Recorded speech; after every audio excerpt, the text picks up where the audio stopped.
if you focus too much on the scriptures, the literal facts, you are staying on the surface. And if you are a religious leader, you run the risk of keeping others from going deeper as well. We live in a very fortunate time in this respect because a lot of these forms have lost their power, and many people are opening up to the possibility of truth beyond these forms. And many people describe themselves these days as spiritual, but not religious.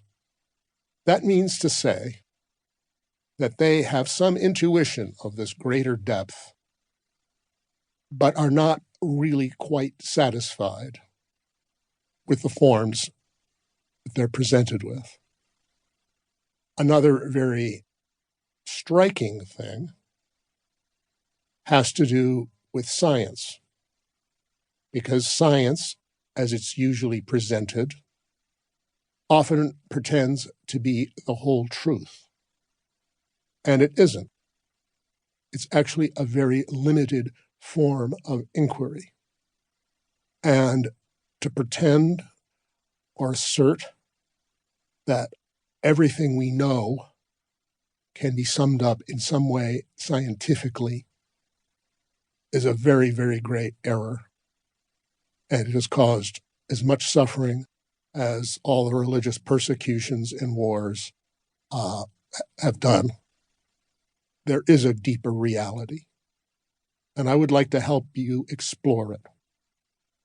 I have some experience in these areas. I've reflected on these for decades.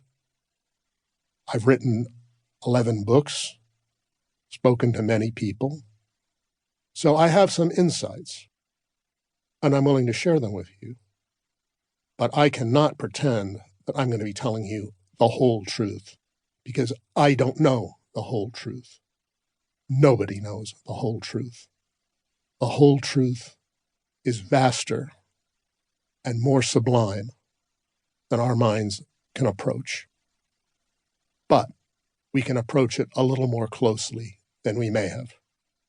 I'm going to tell you the truth about a lot of mysterious subjects as I understand it. And one thing I would like you to remember is that it is very, very important to steer a middle course between skepticism, it's all bunk, it's all been debunked, and total credulity. Yes, it's all true, wow, I believe everything I see or hear about mystical subjects. Neither of those is a very sensible approach. In some ways, when you start looking into the unseen worlds, you have to be more critical than you would be in ordinary life, because there's always the capacity for self-delusion, self-deception. And that has always got to be, if not in the forefront of your mind, at least in the background. On the other hand, if you start compulsively doubting, saying, it's all nonsense, or I'm just going crazy, or something like that, that too is a trap. I need to point out something else that I think is extremely important at the beginning: the reactions of other people to your interest. It's quite possible that many or most or all of the people you know and are close to are not interested in this kind of knowledge, and in one way or another oppose it.